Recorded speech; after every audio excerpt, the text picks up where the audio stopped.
Hey guys, LevelCap here, and welcome to another episode of This Week in Gaming. DICE have officially announced RSP is coming to Battlefield 5, that's Rental Server Program. Now called Private Games, it will give all players the ability to host and customize both private and public matchmaking servers. In past Battlefield titles, players could buy servers that gave them control over in-game options like ticket count, weapon damage, player health, map rotations, and more. In Battlefield 1, DICE opted to make it an in-house feature called RSP. Before this, it was something offered by third-party services. Private Games for Battlefield 5 will debut after this summer.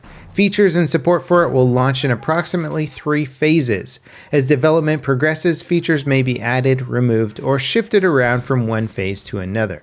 Probably the most significant point, though, is the base tier of Private Games will be free to all players. Everything in the announcement is included in the free tier. Pretty much all the core features and controls you'd need to run a fully featured server are there.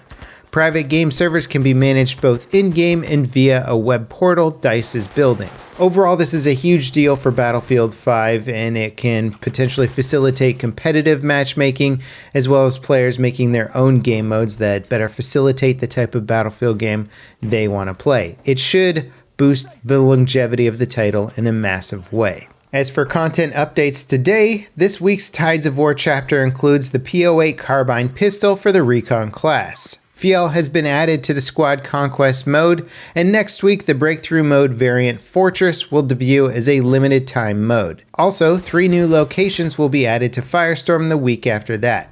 In the final week of the month, the game's next post-launch map, Mercury, will launch.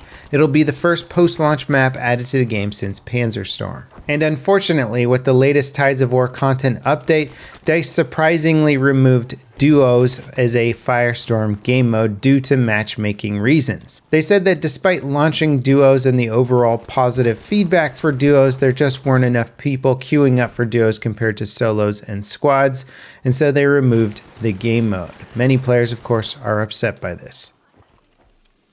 Ubisoft have revealed the next entry in the Ghost Recon franchise, BREAKPOINT. It borrows many of the gameplay elements from the previous game, Wildlands, but builds on them and adds more survival elements. Story-wise, your team has been sent to the island of Aurora, the headquarters of Scale Technology, an AI drone company. Communication with the island went silent, and you're tasked to find out why.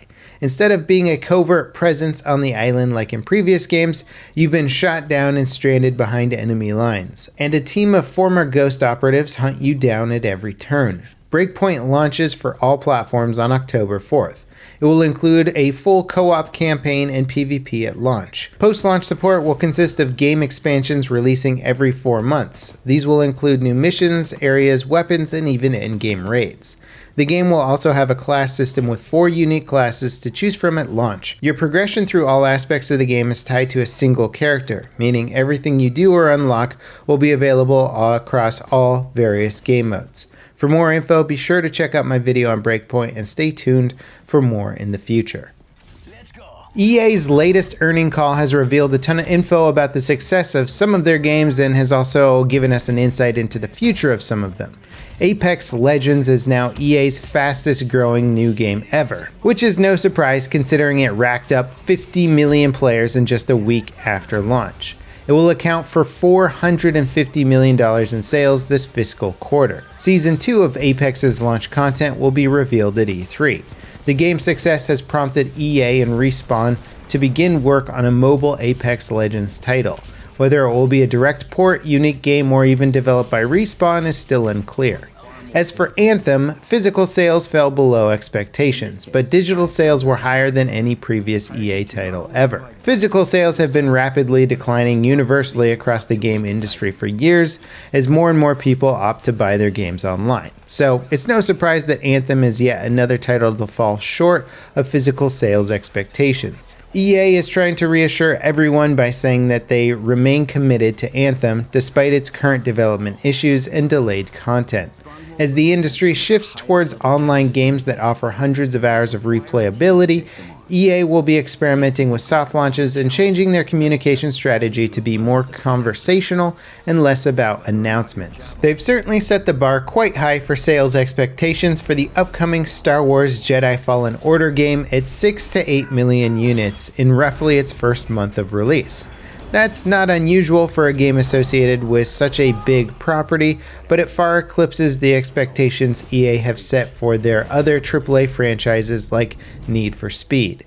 Finally, Firestorm's launch was a huge success for Battlefield 5. It boosted active player base numbers by 60% and brought over 1 million players back online. It was also the biggest live service event ever for a Battlefield title. There are at least 2 major live service events planned for Battlefield 5 this year. The first likely being the private game server launch, and the second being the introduction of the Pacific Theater of War. Tencent have given up on launching the PUBG mobile game in China. Due to China's restrictive media laws, a special version of the game had to be developed that removed things like blood and gore. A test version of the game has been available in China for over a year, but has failed to get government approval for monetization, meaning that while the game was playable in China, it couldn't generate any revenue.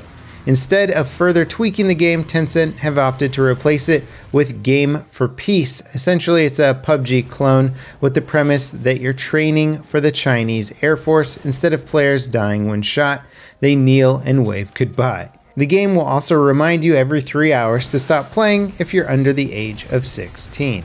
Apparently, the new game has been a massive success and has skyrocketed to the top of the iOS app charts basically overnight. A new bill has been proposed in Congress that would ban the sale of microtransactions and loot boxes to minors. Called the Children's Online Privacy Protection Act, if made law, it would resemble many similar regulations recently adopted in other countries around the world, with the key difference of it not being an outright ban. Games targeting children with in-game purchases has been a hot topic of discussion ever since the CSGO gambling scene exploded and then somewhat imploded in the past few years. Since then, there's been several other instances of highly aggressive loot crate sales, one of which was Star Wars Battlefront 2's launch that actually was brought to the attention of many politicians around the country. The Halo Master Chief Collection will support cross-platform progression between PC and Xbox One when it launches later this year. All single-player and multiplayer progress will be tracked, including mission progress, unlocks, stats, and more. As for crossplay, it's something the devs are considering but won't be available at launch. Payday developer STARBREEZE is on the verge of shutdown. Following the disastrous failure and subsequent cancellation of their game Overkill's The Walking Dead, the studio has been in financial ruin for months. Payday remains a strong asset for the company, pulling in $2.8 million during the company's most recent fiscal quarter, but their overall revenue is down 56% from last year. If they can't secure funding or investors soon, they could be closing their doors at the end of 2019. It's likely they'll end up selling the rights to whatever properties they currently own before that happens or as part of their liquidation. They recently sold the publishing rights to System Shock 3 to bring in some extra money. Overwatch's latest map, HAVANA, is now live on all platforms. It's been available on the game's public test server for a couple weeks. It's an escort map set in the Cuban capital city and is relatively linear compared to the more recent maps. Post-apocalyptic action shooter Rage 2 launches next week, but it's already stirred up some controversy. A recent gameplay reveal showcased Doom's BFG 9000 as a playable weapon in Rage 2. What the gameplay reveal failed to mention is that the BFG 9000 was an exclusive pre-order and deluxe edition bonus. This has left some fans upset as the arsenal of Rage 2 has been a key selling point of the game. It's unclear if the BFG 9000 will be made available to all players after launch, or if the developers will continue with their plans to make it a pre-order and deluxe edition exclusive.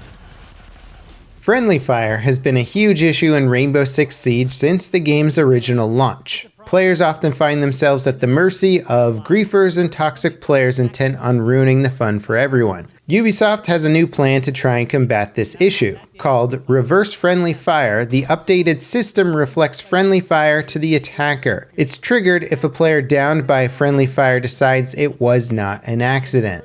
The system is a bit more nuanced than it sounds, but it's sure to be a good deterrent to team killers and griefers.